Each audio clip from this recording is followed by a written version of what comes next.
Hey everyone, welcome to CLAT point and let's start आज का the Hindu news discussion. काफ़ी कुछ है पढ़ने के लिए, तो चलिए फिर आगे बढ़ते हैं। देखो, सबसे पहले अगेन इलेक्टोरल बॉन्ड्स पे ही आर्टिकल आया है। मैंने जैसा आपको बताया कि अभी ये आता रहेगा, लेकिन अपने एग्जाम के लिए एक लिमिटेड इन्फॉर्मेशन इसमें काम की थी जो आप लोगों ने देख चुकी है, पर ठीक है, तब भी थोड़ा बहुत देखते चलो जो न्यूज़ में आ रहा है। तो यहाँ पे देखो, एसबीआई के द्वारा जो है वो प्रॉपर इन्फॉर्मेशन अभी तक दी नहीं गई है सुप्रीम कोर्ट को, जिसमें ये चीज़ें क्लियर हों कि भैया कितना पैसा किसके द्वारा कहाँ से कैसे आया है।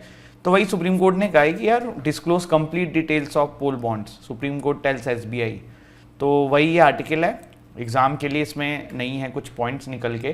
देखो, रशिया में पुतिन फिर से आ गए और उसी की एक रैली वैली अभी वहाँ पे हुई थी, तो ये भी फ्रंट पेज पे आज न्यूज़ कवर है। Then again this is not, ये rally is not important, but हाँ मतलब अब पुतिन आ गए हैं वहाँ पे प्रेसिडेंट बन के, तो ये एक इम्पॉर्टेंट आर्टिकल हो सकता है।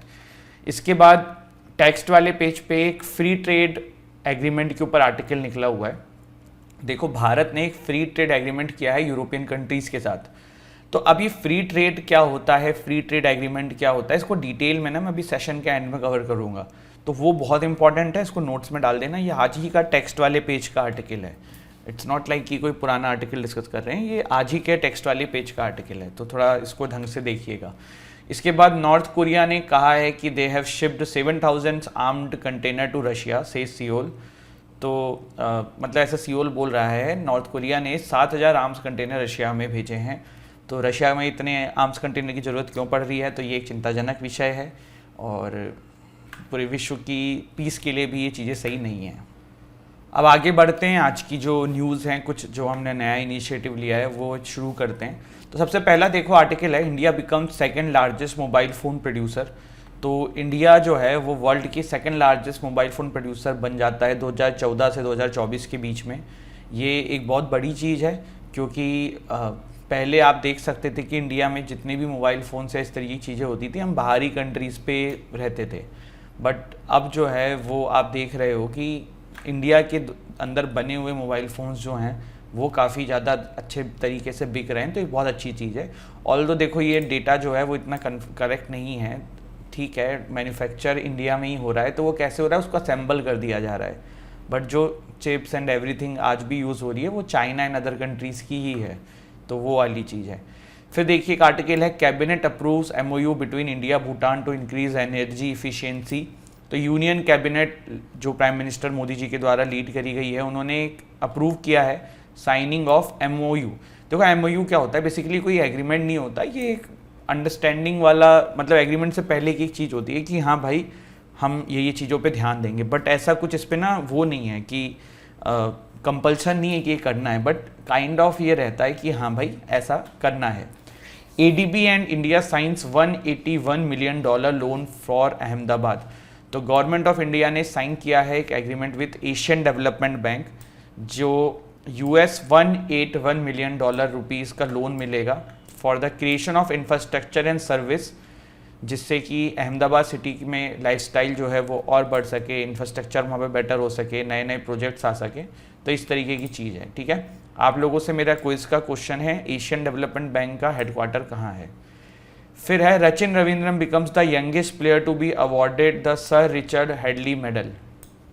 रचिन रविंद्रा ये न्यूजीलैंड के क्रिकेटर हैं, ऑलराउंडर हैं, लेफ्ट हैंड बैट्समैन हैं, स्पिन बॉलिंग करते हैं। उनको वर्ल्ड कप में उन्होंने बहुत अच्छा मैचेस खेले थे, तो इसी के चलते हुए इनको सर रिचर्ड हेडली मेडल मिला है। तो रचिन रविंद्रन, जिन्होंने brilliantly last year world cup में परफॉर्म किया, यंगेस्ट प्लेयर हैं जिनको ये अवार्ड मिला है, और best male cricketer New Zealand cricket के एनुअल अवार्ड्स में भी इनको दिया गया है। तो ये चीज़ है। इस बार की इंडियन प्रीमियर लीग में he is in Chennai super kings. इसके बाद है Yaounde declaration, African health ministers commit ending malaria deaths. तो याओंडे डिक्लेरेशन क्या है, एक हिस्टोरिक गैदरिंग हुई है याओंडे कैमरॉन हेल्थ मिनिस्टर जगह पे, Yaounde Cameroon, this is a place, यहाँ पे हुई थी, जिसमें 11 अफ्रीकन कंट्रीज़ के मिनिस्टर्स इकट्ठा हुए थे, और वहाँ पे उन्होंने डिक्लेरेशन किया है कि मलेरिया की डेथ को हम ख़त्म करेंगे, तो वही वाली चीज़ है। फिर है, Ahmednagar district of Maharashtra now becomes Ahilyanagar. तो ये भी एक इम्पॉर्टेंट है, अहमदनगर करके महाराष्ट्र में एक जगह है, that has been change with the Ahilyanagar. Maharashtra cabinet approved the proposal to change the British era names of 8 Mumbai suburban railway stations. The decision was taken in the cabinet meeting chaired by chief minister Eknath Shinde. These 8 stations are located on Western Central Harbour lines of Mumbai urban network operated by Central Railway and Western Railway. ठीक है, चलिए. Left handed single shuttler wing commander Satish Bhatia who had a brilliant spin service passes away at the age of 81. तो इसमें detail में जानने की ज़रूरत नहीं है, आपको बेसिक चीज़ें इसके बारे में पता होनी चाहिए, तो वो आपको इस स्टेटमेंट से ही समझ में आ गया होगा. इशाक दार becomes the new foreign minister of Pakistan. तो प्राइम मिनिस्टर शहबाज शरीफ ने 19 मेंबर्स को कैबिनेट में अपॉइंट किया है, जिसमें फाइनेंस मिनिस्टर इशाक दार को बनाया गया है. ठीक है, अब कुछ एमसीक्यूज जो हैं वो देख लेते हैं. तो what was the theme of world kidney day 2024? तो किडनी हेल्थ फॉर ऑल, ये इस बार की थीम थी. ठीक है, चलिए. The theme for World Kidney Day 2024 is Kidney Health for All. World Kidney Day is celebrated every year on the second Thursday of March, which is on 14th March this year. The theme of the 2024 campaign is, ये पता ही है, The Cabinet approved the signing of an MOU between India and Bhutan. ठीक है, अभी ऊपर आपने देखा है. Which organization has recently, Asian Development Bank, Ahmedabad Gujarat में डेवलपमेंट के लिए Rachin Ravindran, Sir Richard Hadlee medal मिला है इनको.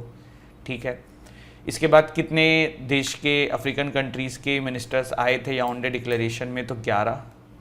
ठीक, फिर है अहमदनगर का नया नाम Ahilyanagar. Wing commander Satish Bhatia has passed away. He was related to which sport? तो बैडमिंटन. देन इशकदार वाला हमने आर्टिकल देखा है. अब कुछ अगर वन लाइनर भी देखें तो these are the same news जो अभी हमने ऊपर देखी हैं, वही यहाँ पे वन लाइनर में कवर है. तो दिस इज़ अबाउट टुडेज छोटे छोटे करेंट अफेयर्स. ये देखो, ऐसा नहीं है कि सिर्फ ओलेट के लिए इंपॉर्टेंट है, आजकल क्लैट का भी थोड़ा पैटर्न हो चुका है इस तरीके के क्वेश्चन देने का, तो अपने को पता हो तो बहुत ही अच्छी चीज़ है. ठीक है, चलिए बढ़ते हैं आगे और डिस्कस करते हैं free trade agreement. Trade agreement के बारे में, किसके बारे में? Free trade agreement. अब पहले ना फ्री ट्रेड एग्रीमेंट से हम आए, हम एक अगर लेमन लैंग्वेज से इसको समझें तो फ्री ट्रेड एग्रीमेंट से आप क्या समझते हो? यही समझते हो ना कि भाई दो लोगों के बीच में ट्रेड करने की जो प्रॉब्लम्स थी उसको सॉर्ट आउट कर दिया जाएगा. अब यहाँ पे हम कंट्रीज के लेवल पे देखते हैं कि दो कंट्रीज के बीच में ट्रेड के अंदर क्या क्या बैरियर होते हैं. तो देखो, सबसे पहले हमें देखने को मिलता है कि टैरिफ्स, जो टैक्सेस और ये सब लगे रहते हैं. दूसरा होता है कोटाज. ठीक है, फिर एम्बार्गोज की प्रॉब्लम्स होती हैं, टेक्निकल बैरियर्स टू ट्रेड होते हैं, नॉन टैरिफ बैरियर्स होते हैं, इंटेलेक्चुअल प्रॉपर्टी बैरियर्स होते हैं. तो फ्री ट्रेड एग्रीमेंट क्या करता है? इन्हीं बैरियर्स को कम करना या फिर खत्म करने की तरफ एक कदम है दो कंट्रीज के बीच में, जिससे कि दो कंट्रीज के बीच में ट्रेड जो है वो बढ़ सके. अब अभी क्या हुआ, जर्मनी के जो स्कॉलर्स हैं उन्होंने कमिट किया है कि free trade deal between India and EU वो साइन करेंगे. अब free trade between India and Germany क्यों नहीं बात हो रही? क्योंकि Germany is part of EU, European union. European union किस कंट्री को कहते हैं? हाँ, बिल्कुल गलत, पता है आप लोगों को. It's a group of countries. कहाँ है इसका हेडक्वार्टर? ब्रुसेल्स, बेल्जियम में. ठीक है, तो ओलाफ स्कॉलर्स जो हैं, चांसलर ऑफ जर्मनी, ये इंडिया विजिट पे आए हुए हैं. तो इन्होंने कहा है कि भाई हम फ्री ट्रेड एग्रीमेंट साइन करेंगे. देखो, क्लैट आजकल खिसक बहुत जाता है, बहुत ही बकवास क्वेश्चन करता है. तो भाई ये कौन से पॉलिटिकल पार्टीज हैं ये आपको पता होना चाहिए. अब जिस तरीके से क्लैट नए पेपर पूछता है, सोशल डेमोक्रेटिक पार्टी, मैं ये नहीं बोलूंगा क्लैट आप बहुत अच्छे क्वेश्चन पूछता है, लेकिन हाँ बहुत बकवास और कुछ भी पूछ लेता है, तो उस हिसाब से भी अपने को अब तैयार होके चलना है. ठीक है, चलिए. तो Germany is called committed for free trade deal between India and EU. अभी देखिए G20 के लिए ये आए हुए हैं. इंडिया और जर्मनी की अगर हम बात करें या फिर इंडिया एंड ईयू की हम बात करें, तो ऐसा नहीं है कि ये आज से बात चल रही है कि free trade agreement India and EU के बीच में हो जाए. ये 7-8 साल से बात चल रही है. अभी थोड़ा सा जर्मनी का या फिर ईयू का भी कह सकते हो कि स्टेक है. देखो, कोई भी एक सिंपल एग्जांपल ले लो कि आप किसी क्लास में पढ़ रहे हो, वहां पे आपको किसी से कुछ चाहिए, किसी बच्चे से कुछ चाहिए, तो वो क्या आपकी फ्री में मदद करेगा? क्या आप उसके नोट्स मांगोगे तो वो क्या आपकी फ्री में मदद करेगा? क्या वो नोट्स देगा? लेकिन कल को आपको भी उसको फेवर रिटर्न करना पड़ेगा. हर आदमी अपना फायदा देखता है. तो यहाँ पे क्या है ना, जर्मनी या फिर ईयू जो है, अब इनको भी इंडिया की नीड नजर आ रही है. क्यों नजर आ रही है? देखो, रशिया यूक्रेन चल रहा है ना. एनर्जी क्राइसिस ऑलरेडी है, जर्मनी में इकोनॉमी का भी थोड़ा सा सीन हो रहा है, जनता भी काफी गुस्से में है ईयू के अंदर। तो इस वजह से ना उनको अब दिख रहा है कि इंडिया के साथ फ्री ट्रेड करके फ्यूचर में अपनी इकोनॉमी थोड़ी पटरी पे लाई जा सकती है। तो इसीलिए अब थोड़ा सा जर्मनी और ज्यादा इंटरेस्टेड है। इंडिया तो काफी पहले से इंटरेस्टेड था, लेकिन जर्मनी के एंड से भी अब काफी सारा इंटरेस्ट देखने को मिल रहा है। तो ठीक है, Council of the European Union Council meetings take place in Brussels, Belgium, except for the 3 months April, June and October when they are held in Luxembourg। तो ये काउंसिल ऑफ यूरोपियन यूनियन की मीट कहां पे होती है उसके बारे में बात हो रही है।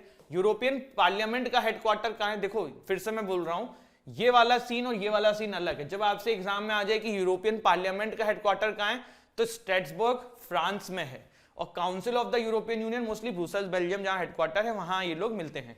अब आ जाते हैं फिर से हमारे टॉपिक के ऊपर। इंडिया के साथ ना फ्री ट्रेड करने के लिए ऐसा नहीं है कि सिर्फ आपका जर्मनी इच्छुक है, कनाडा भी है, यूएस भी है, और भी कंट्रीज हैं, ऑस्ट्रेलिया भी है। क्यों है? क्योंकि सबको दिख रहा है कि India can be A future change maker for them. आप सिंपल सा एक एग्जांपल ले लो, आप जैसे मैं बहुत ही छोटे लेवल पे इसको आपको समझाना चाहता हूं। आप ना एक बिजनेस करने के लिए निकले हो, ठीक है, आप बिजनेस उस चीज का कर रहे हो जिसकी मार्केट में डिमांड ही कम है, तो आप बहुत ज्यादा कुछ नहीं कर सकते हो उसके अंदर। जैसे कि चलो एक एग्जांपल ले लेते हैं, ये जो अभी हमने आइलैंड कंट्री देखा था जिसने क्लाइमेट चेंज के लिए हेग में चीजें फाइल करी थी, 3.5 लाख पॉपुलेशन है। अब वहां कोई धंधा करने जाएगा तो 3.5 लाख में से अगर 3.5 लाख लोग भी ले लेंगे तो उसका मैक्सिमम प्रॉफिट कितना हो पाएगा? जिंदगी भर 3.5 लाख लोगों में ही रह जाएगा।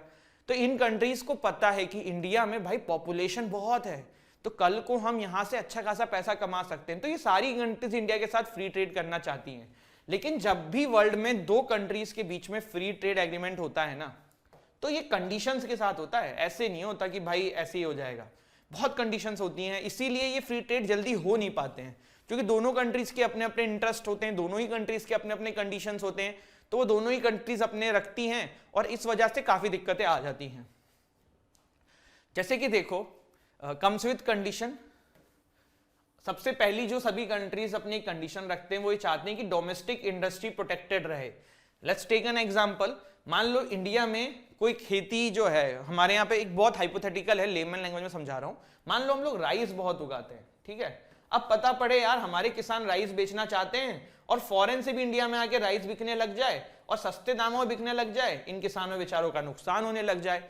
तो हर कंट्री ये चाहती है, जैसे हमारे साथ ही हो सकता है, किसी और कंट्री के साथ भी हो सकता है, तो हर कंट्री अपने डोमेस्टिक इंटरेस्टेड को प्रोटेक्ट करना चाहती है। डोमेस्टिक इंटरेस्ट जैसे कि agriculture, manufacturing, automobile, technology etcetera. ठीक है, समझ में आ रहा होगा आपको। अब ऐसा नहीं है कि फ्री ट्रेड एग्रीमेंट का कोई डाउनसाइड नहीं है, कुछ प्रॉब्लम्स भी हैं। अब देखो ये आवाज फिर से शुरू हो चुकी है, लेकिन अब मैं नहीं रुकूंगा क्योंकि अब आधे से ज्यादा लेक्चर कर चुके हैं, तो अब ये आवाज आपको डिस्टर्ब करे तो आई एम एक्सट्रीमली सॉरी, थोड़ा देख लेना। तो डाउनसाइड जो है ना, क्या प्रॉब्लम्स है इसकी? डाउनसाइड में देखो सबसे पहली प्रॉब्लम तो है जॉब लॉसेस। जब किसी 2 कंट्रीज के बीच में फ्री ट्रेड एग्रीमेंट हो जाता है तो फिर क्या होगा, जब सामने वाली कंट्री से बहुत सारी चीज मार्केट में इंडिया में आएगी तो इंडिया में जो उसको लेके धंधे थे या फिर इंडिया में उसको लेके जो प्रोड्यूसर्स थे उनका काम ठप हो जाएगा, तो जॉब लॉसेस हो जाएंगी। दूसरा है अनइक्वल डिस्ट्रीब्यूशन। अनइक्वल डिस्ट्रीब्यूशन क्या है कि मान लो फ्री ट्रेड एग्रीमेंट हुआ है लेकिन ये अलग अलग सेक्शंस में, जैसे कि मान लो इलेक्ट्रॉनिक्स में बहुत सारा सामान आ रहा है लेकिन पता पड़ रहा है कि कंप्यूटर चिप्स के मामले में कुछ नहीं आ रहा है, मेडिकल के मामले में कुछ नहीं आ रहा है, तो अनइक्वल डिस्ट्रीब्यूशन हो जाता है। एनवायरमेंटल इंपैक्ट होते हैं भाई, जब फ्री ट्रेड एग्रीमेंट होगा बहुत सारे लेवल पे डेवलपमेंट बढ़ने के लिए चीजें बढ़ेंगी, बहुत ज्यादा मैन्युफैक्चरिंग ऑल इन सब पे इंपैक्ट पड़ेगा, जैसे ज्यादा से ज्यादा डेवलपमेंट के लिए ज्यादा से ज्यादा इंफ्रास्ट्रक्चर बिल्ड किए जाएंगे, ज्यादा से ज्यादा सामान को लाने ले जाने के लिए इंफ्रास्ट्रक्चर डेवलप किए जाएंगे, तो एनवायरमेंटल इंपैक्ट भी होगा। फिर लोअर रेगुलेटरी स्टैंडर्ड्स। देखो भाई 2 कंट्रीज के बीच में अगर ट्रेड होना है तो इसका मतलब आपको अपने रूल्स कम करने पड़ेंगे। जैसे कि एक एग्जांपल ले लो कि कोई आपके घर में काम करने वाले आने वाले हैं, ठीक है, हाउस हेल्प या कोई भी। अब अगर आप बहुत स्ट्रिक्ट नियम रखोगे कि भाई तुम चप्पल बाहर उतारो, तुम डेली पहले आने से पहले ये करो, वो करो, फलाना करो, ढमकाना करो, वो दूसरे दिन काम छोड़ के चला जाएगा। तो बात क्या होती है, अगर आप तरीके से रहोगे तभी वो आपके साथ काम करेगा। तो फ्री ट्रेड एग्रीमेंट में अगर बहुत ज्यादा नियम कानून रखेंगे तब तो वो कोई कंट्री आपके साथ ट्रेड नहीं करेगी। तो इसीलिए लोअर रेगुलेटरी स्टैंडर्ड्स कर दिए जाते हैं कंट्रीज के द्वारा कि फ्री ट्रेड हो पाए, बट वही यहाँ पे प्रॉब्लम क्रिएट करता है। तो ये कुछ डाउनसाइड है फ्री ट्रेड एग्रीमेंट की। इसके बाद ऐसा नहीं है कि सिर्फ डाउनसाइड ही है, बहुत सारे फायदे के भी सौदे होते हैं, जैसे कि इंक्रीज ट्रेड हो जाता है, दो कंट्रीज के बीच में व्यापार बढ़ता है, इकोनॉमी डेवलप होती है, इफिशिएंसी बढ़ जाती है। भाई आपके यहाँ कोई चीज अच्छी नहीं मिलती, किसी और के यहाँ मिलती है, तो आप उसके यहाँ से लेके आ रहे हो, तो आपके यहाँ तो इफिशिएंसी बढ़ रही है ना। प्रमोट कॉपरेशन बिटवीन कंट्रीज, दो कंट्रीज के बीच में, अब जैसे इंडिया और पाकिस्तान ट्रेड करने लग जाएं, कॉपरेशन बढ़ जाए, तो फिर वॉर और ये सारी चीजें अपने आप ही खत्म हो जाएंगी। जो पाकिस्तान समय समय पे सीज फायर वायलेशन करता है वो सब अपने आप खत्म हो जाएगा। प्रमोट सस्टेनेबिलिटी, सस्टेनेबिलिटी मतलब एनवायरनमेंट, कैसे एनवायरनमेंट को लेते हुए डेवलपमेंट किया जाए, क्योंकि बहुत सारी वेस्टर्न कंट्रीज इस चीज को लेके बहुत ज्यादा सीरियस हैं, जैसे कि नॉर्वे हो गया या और भी कंट्रीज हो गई, वो लोग हमेशा इन्वायरमेंट सस्टेनेबिलिटी की बात करते हैं। तो प्रमोट सस्टेनेबिलिटी भी यहाँ पे होगी, ठीक है। तो ये कुछ फायदे हैं। अब वाई इंडिया, क्यों ये इतनी सारी कंट्रीज जो है ना इंडिया के पीछे पड़ गई हैं कि भाई इंडिया के साथ फ्री ट्रेड एग्रीमेंट साइन करना चाहिए। तो सबसे पहला तो हमें कुछ सोचने की भी जरूरत नहीं है, बिल्कुल सही सोच रहे हो आप, क्या, मार्केट साइज। हमारे यहाँ भैया जनता इतनी है, पॉपुलेशन इतनी है कि सबका इंटरेस्ट है। दूसरा कि इकोनॉमिक ग्रोथ, इतनी जनता है, इकोनॉमी भी हमारे यहाँ की धीरे धीरे बढ़ रही है। India is one of the fastest growing economy in the world, तो भाई लोगों को पता है फ्यूचर है इनके साथ। लोअर ट्रेड बैरियर्स, इंडिया में सरकार ने काफी कोशिश करी है कि ट्रेड बैरियर्स कम कर दी जाए, जिससे कि इंटरनेशनल ट्रेड बढ़े। नेचुरल रिसोर्स भी हमारे यहाँ पे काफी ज्यादा है, कोल एक्सेट्रा, तो वो चाहते हैं कि इन पे लोगों की पकड़ बन जाए जो फॉरेन कंट्रीज है। सबसे इंपॉर्टेंट चीज स्किल्ड वर्कफोर्स। आप देख रहे हो कि आज की डेट में वर्ल्ड की बड़ी बड़ी कंट्रीज के सीईओ अपने यहाँ के ही हैं, या फिर बहुत सारे लोगों को बाहरी कंट्रीज एम्प्लॉय कर लेती हैं।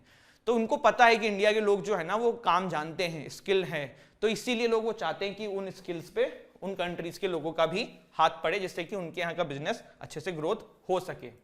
अब ऐसा नहीं है कि गवर्नमेंट ने कुछ प्रयास नहीं किए भारत में ट्रेड को बढ़ाने के लिए, तो ईज ऑफ डूइंग बिजनेस में सरकार ने काफी ज्यादा अच्छे से काम किया है।